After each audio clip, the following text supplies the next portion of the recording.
Hi hello ನಮಸ್ಕಾರ ಎಲ್ಲರಿಗೂ SI vlogs ಕನ್ನಡಕ್ಕೆ ಸ್ವಾಗತ.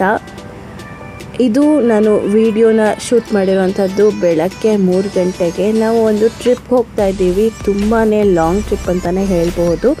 ಸೊ ಟ್ರಿಪ್ ಹೋಗೋದಕ್ಕೋಸ್ಕರ 3 ಗಂಟೆಗೆ ಎದ್ಬಿಟ್ಟು ಏರ್ಪೋರ್ಟ್ಗೆ ಹೋಗ್ತಾ ಇದ್ದೀವಿ.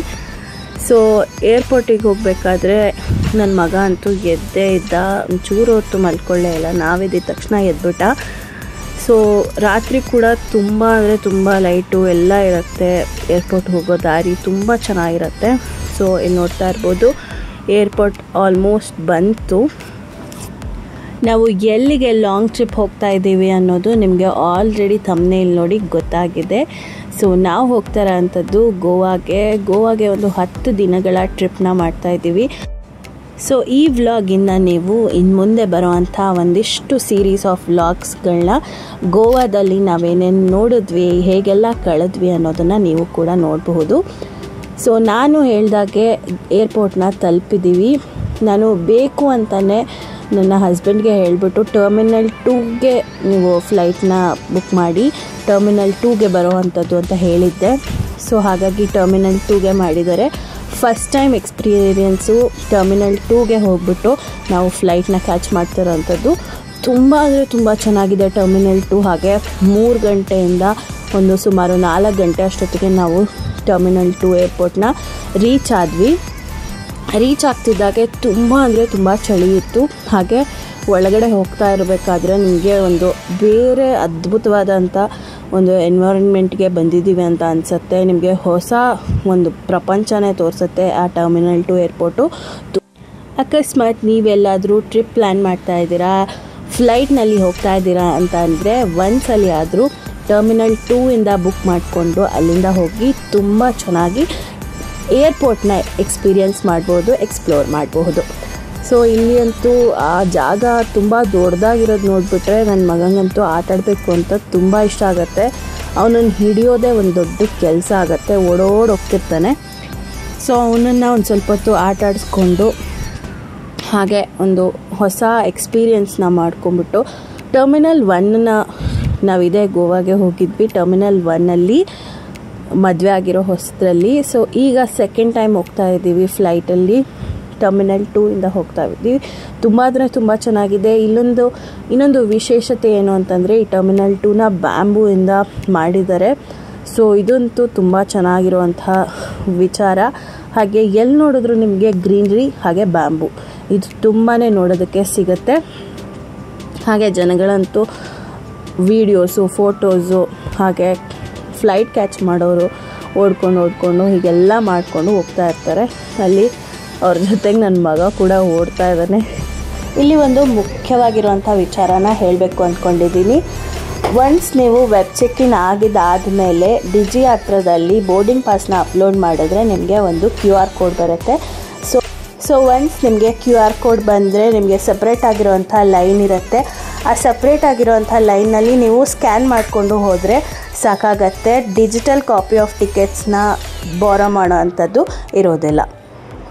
ಸೊ ನಮ್ಮ 3 ಜನದ್ದು ಡಿಜಿಯಾತ್ರದಲ್ಲಿ ಬೋರ್ಡಿಂಗ್ ಪಾಸ್ನ ಅಪ್ಲೋಡ್ ಮಾಡಿರೋ ಕಾರಣ ನಮ್ಮದೆಲ್ಲ ಪ್ರೋಸೆಸ್ಸು ಬೇಗನೆ ಮುಗ್ದೋಯ್ತು. ಹಾಗೆ ಸ್ವಲ್ಪ ಮುಂದೆ ಬಂದರೆ ಅಲ್ಲಿ ಫಾಲ್ಸ್ ಇತ್ತು. ಹಾಗೆ ಸ್ವಲ್ಪ ಮುಂದೆ ಬರ್ತಾ ಸ್ವಲ್ಪ ಹಸು ಕೂಡ ಆಗಿತ್ತು. ಹಾಗಾಗಿ ಏನಾದರೂ ತಿನ್ಕೊಂಡು ಹೋಗೋಣ ಅಂದ್ಕೊಂಡಿದ್ವಿ. ಈ ಏರ್ಪೋರ್ಟಲ್ಲಿ ಮಯಾಸ್ ರೆಸ್ಟೋರೆಂಟ್ ಇದೆ. ಸೊ ಮಯಾಸ್ಗೆ ಹೋಗಿದ್ವಿ. ಒಂದು 4:15 ಆಗಿತ್ತು. ಬಟ್ ನನ್ನ ಮಗ ಎದ್ದಿರೋದ್ರಿಂದ ಅವನಿಗೆ ಹಸಿವಾಗ್ತಿತ್ತು ಅನಿಸುತ್ತೆ. ಸೊ ಅವನಿಗೆ ಒಂದು ಸ್ವಲ್ಪ ತಿಂಡಿನ ತಿನ್ಸ್ಕೊಂಡ್ಬಿಟ್ಟು ನಾವು ತಿನ್ಕೊಂಡು ಹೊರಡೋಣ. ಇನ್ನು ಗೋವಾ ಬಂದುಬಿಟ್ರೆ ಅಲ್ಲಿ ನಮ್ಮಲ್ಲಿ ಸಿಗುವಂಥ ಇಡ್ಲಿ, ದೋಸೆ ಎಲ್ಲ ತುಂಬಾ ಮಿಸ್ ಮಾಡ್ಕೋತೀವಿ. ಒಂದು 10 ದಿನ ಅನ್ನೋದಕ್ಕೋಸ್ಕರ ಇಲ್ಲಿ ತಿಂಡಿ ತಿನ್ಕೊಂಡು ಹೊರಟ್ವಿ. ಸೊ ಇಲ್ಲಿ ಒಂದು ಮಿನಿ ಪ್ಲ್ಯಾಟರ್ನ ತೊಗೊಂಡಿದ್ವಿ, ಬ್ರೇಕ್ಫಾಸ್ಟ್ ಪ್ಲ್ಯಾಟರು. ನನ್ನ ಹಸ್ಬೆಂಡ್ ಇಲ್ಲಿ ಬಿಸಿಬೇಳೆ ಬಾತ್ ತಿಂತಾ ಇದ್ದಾರೆ. ಇದರಲ್ಲಿ ಬಿಸಿಬೇಳೆ ಬಾತ್ ಕೊಡ್ತಾರೆ, ಒಂದು ದೋಸೆ ಕೊಡ್ತಾರೆ, ಒಂದು ಇಡ್ಲಿ ಕೊಡ್ತಾರೆ, ಒಂದು ವಡೆ ಕೊಡ್ತಾರೆ, ಹಾಗೆ ಒಂದು ಪೂರಿ ಕೊಡ್ತಾರೆ. ಸೊ ಇದಿಷ್ಟು ಸ್ವಲ್ಪನೇ ನಾವು 3 ಜನನೂ ತಿನ್ಕೊಂಡು ಹೊರಟ್ವಿ. ಸೊ ಏರ್ಪೋರ್ಟಿಗೆ ತಕ್ಕಂತೆ ರೇಟ್ ಕೂಡ ಕೇಳಲೇಬೇಡಿ, ಸಕ್ಕತ್ತಾಗಿತ್ತು. ಹಾಗೆ ಕಾಫಿ ಕೂಡ ಇರುತ್ತೆ ಇದರಲ್ಲಿ. ಕಾಫಿ ಅಂತೂ ಸಕ್ಕತ್ತಾಗಿತ್ತು. ನಾನು ತಿಂಡಿ ಮಿಸ್ ಮಾಡ್ಕೋತೀನೋ ಇಲ್ವೋ, ಈ 10 ದಿನಗಳಲ್ಲಿ ಕಾಫಿ ಅಂತೂ ತುಂಬ ಅಂದರೆ ತುಂಬ ಮಿಸ್ ಮಾಡ್ಕೋತೀನಿ.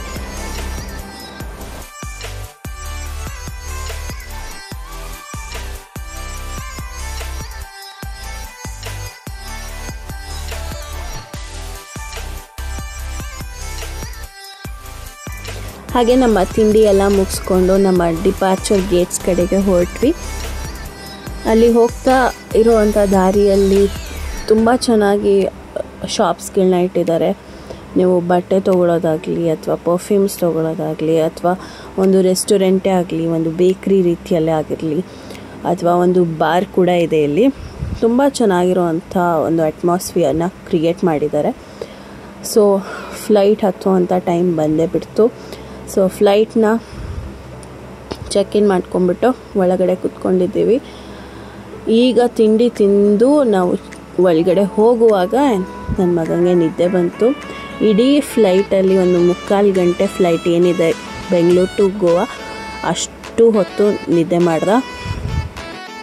ಹಾಗೆ ನಮ್ಮ ಗಗನಸಿಕೆ ಏನಿದ್ದಾರೆ ಎಲ್ಲ ಪ್ರಿಕಾಷನರಿ ಮೆಷರ್ಸ್ನ ಹೇಳ್ಕೊಡ್ತಾಯಿದ್ರು. ಸೊ ಇದು ಒಂದು ಸೆಷನ್ ಆಗಿದ್ದಾದಮೇಲೆ ನಮ್ಮ ಫ್ಲೈಟ್ ಹೊರಡೋವಂಥ ಸಮಯ ಬಂತು. ತುಂಬ ಒಂಥರ ಕತ್ಲೆ ಇರೋದ್ರಿಂದ ನಿಮಗೆ ಅಷ್ಟು ಕ್ಲಿಯರಾಗಿ ಟೇಕ್ ಆಫ್ ಆಗೋದು ಗೊತ್ತಾಗೋದಿಲ್ಲ. ಬಟ್ ಒನ್ಸ್ ನಾವು ಗೋವಾಗೆ ತಲುಪಿದಾದಮೇಲೆ ಲ್ಯಾಂಡಿಂಗ್ ಆಗುವಾಗ ನಿಮಗೆ ಗೊತ್ತಾಗುತ್ತೆ. ಸೊ ಯಾಕಂದರೆ ಬೆಳಕಾಗಿರುತ್ತೆ ಅಲ್ವಾ, ಅದಕ್ಕೋಸ್ಕರ. ಸೊ ಇಲ್ಲಿ ಟೇಕ್ ಆಫ್ ಆಗ್ತಾ ಇದೆ. ಇದು ಕೂಡ ತುಂಬ ಚೆನ್ನಾಗಿತ್ತು. ನಾವಿಲ್ಲಿ ಹೋಗ್ತಾ ಇರೋವಂಥದ್ದು ಏರ್ ಇಂಡಿಯಾ ಎಕ್ಸ್ಪ್ರೆಸ್ಸು. ಇದು ತುಂಬ ಚೆನ್ನಾಗಿರೋವಂಥ ಎಕ್ಸ್ಪೀರಿಯನ್ಸ್ ಅಂತಲೇ ಹೇಳಬಹುದು. ಇಲ್ಲಿ ಟೇಕ್ ಆಫ್ ಆಗ್ತಾ ಇದೆ. ಇದು ಕೂಡ ಒಂದು ಸ್ವಲ್ಪ ತಲೆಯೆಲ್ಲ ಒಂಥರ ಗಿಮ್ ಅಂದಂಗೆ ಆಗುತ್ತೆ. ಬಟ್ ಸ್ವಲ್ಪ ಹೊತ್ತು ಮೇಲೆ ಹೋಗಿದ ತಕ್ಷಣ ನಿಮಗೆ ನಾರ್ಮಲ್ ಅನಿಸುತ್ತೆ. ಸೊ ಒಂದೊಂದು ಕೂಡ ಒಂದೊಂದು ಡಿಫ್ರೆಂಟ್ ಎಕ್ಸ್ಪೀರಿಯನ್ಸ್ ಅಂತಲೇ ಹೇಳ್ಬೋದು. ತುಂಬ ಚೆನ್ನಾಗಿರುವಂಥ ಎಕ್ಸ್ಪೀರಿಯನ್ಸು. ಟೇಕ್ ಆಫ್ ಆಯಿತು. ಇದಾದಮೇಲೆ ಮೋಡಗಳ ಮಧ್ಯೆ ನಮಗೆ ನಾವೇ ಕಳೆದೋಗಿದ್ದೀವಿ ಅನ್ನೋ ರೀತಿಯಲ್ಲಿ ನಿಮಗೆ ಹೊರಗಡೆ ನೋಡ್ತಾ ಇದ್ರೆ ಅನಿಸುತ್ತೆ.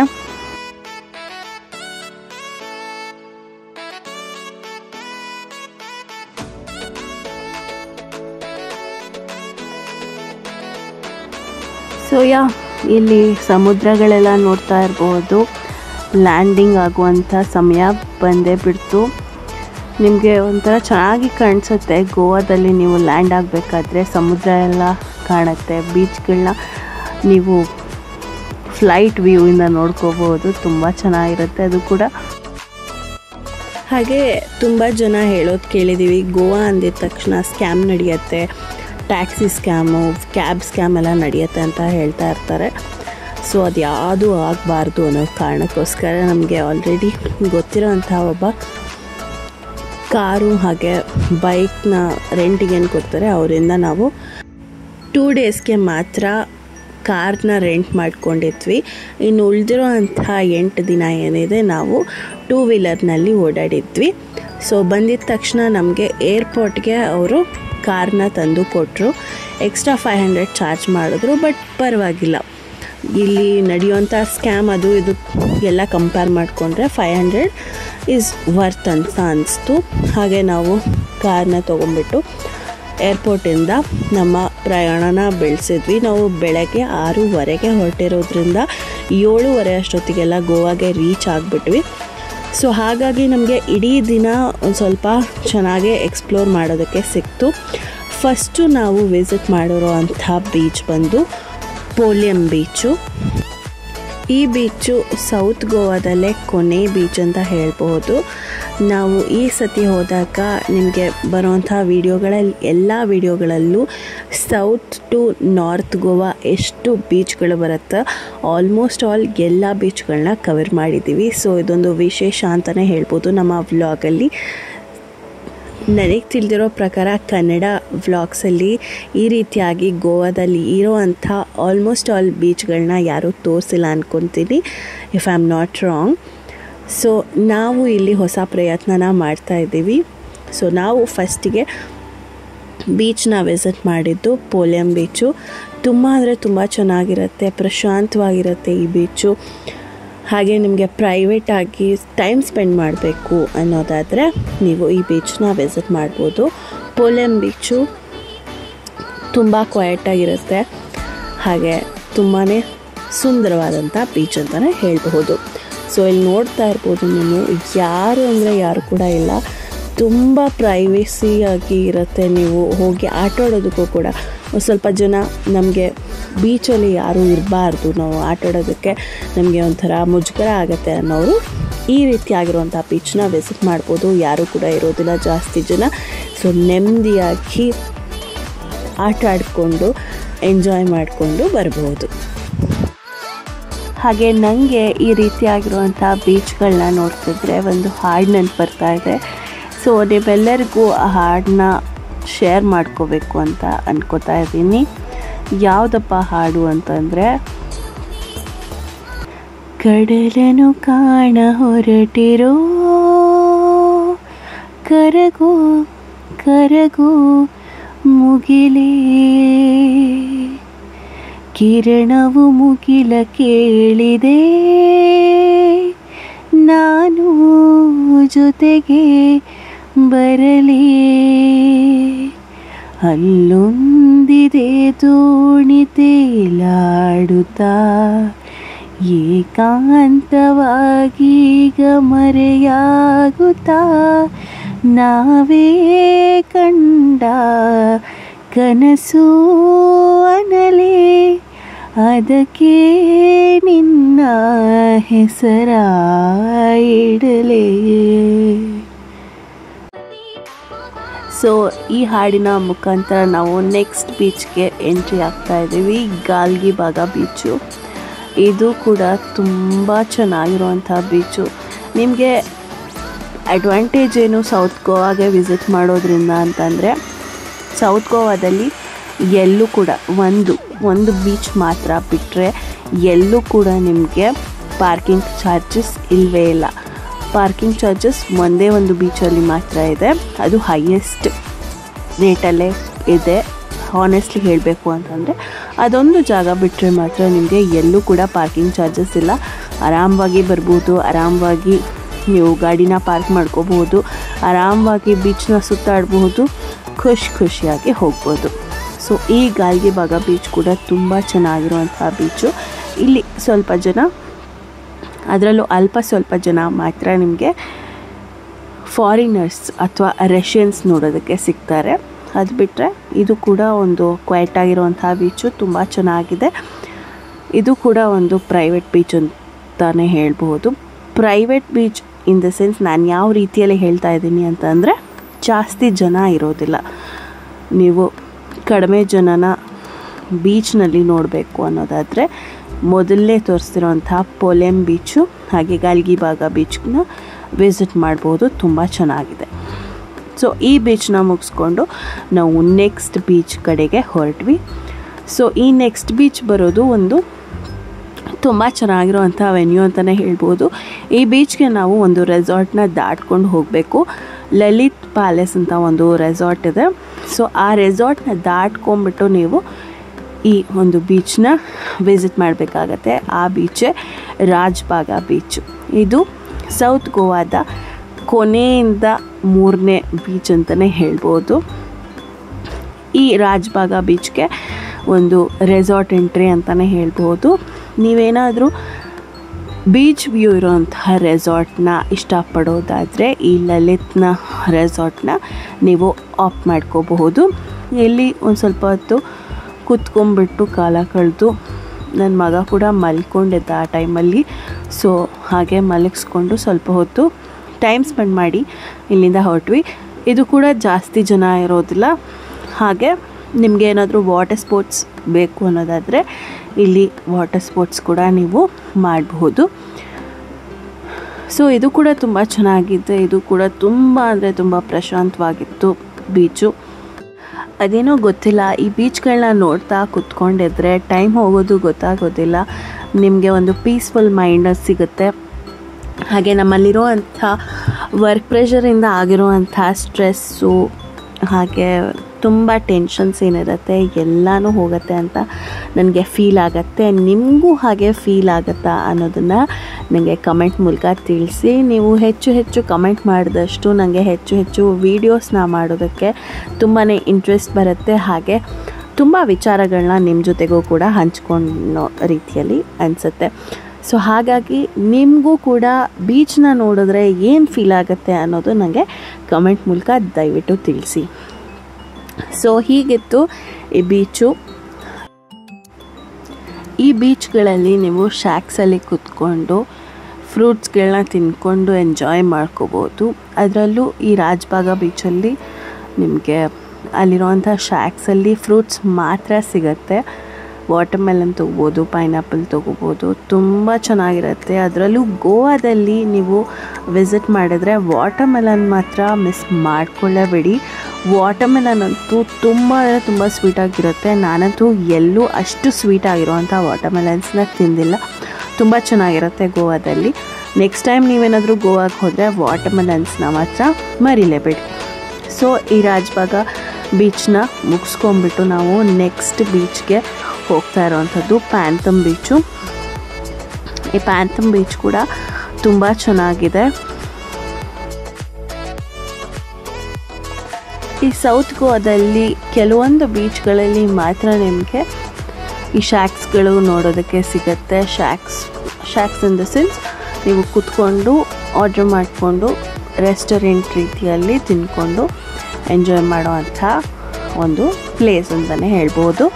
ಸೊ ಈ ಶಾಕ್ಸು ಎಲ್ಲ ಸೌತ್ ಗೋವಲ್ಲಿರುವಂಥ ಬೀಚ್ಗಳಲ್ಲಿ ಇಲ್ಲ, ಕೆಲವೊಂದು ಬೀಚ್ಗಳಲ್ಲಿ ಮಾತ್ರ ಶಾಕ್ಸ್ಗಳಿದೆ. ಸೊ ಹಾಗೆ ಈ ಪ್ಯಾಂಥಮ್ ಬೀಚ್ ಕೂಡ ತುಂಬ ಚೆನ್ನಾಗಿದೆ. ಇಲ್ಲಿ ಹಕ್ಕಿಗಳು ಹಾರಾಡ್ತಾ ಇದೆ.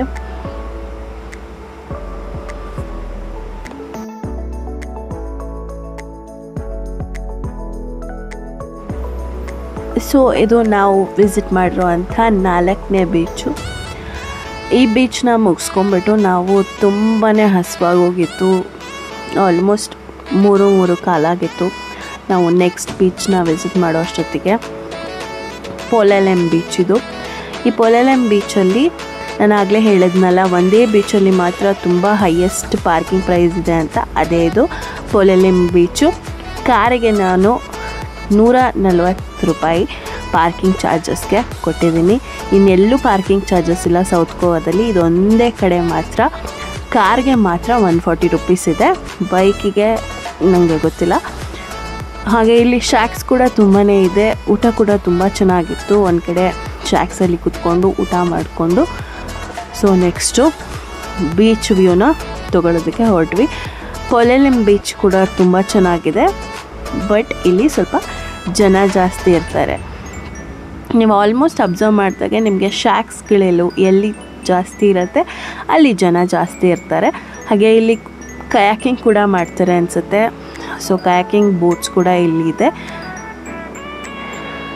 ನಾನು ಕಯಾಕಿಂಗ್ನ ನದಿಗಳಲ್ಲಿ ಮಾಡೋದು ನೋಡಿದ್ದೆ, ಬಟ್ ಸಮುದ್ರದಲ್ಲಿ ಕಯಾಕಿಂಗ್ ಮಾಡೋದು ಇದು ಹೊಸದಾಗಿ ನೋಡ್ತಾ ಇದ್ದೀನಿ.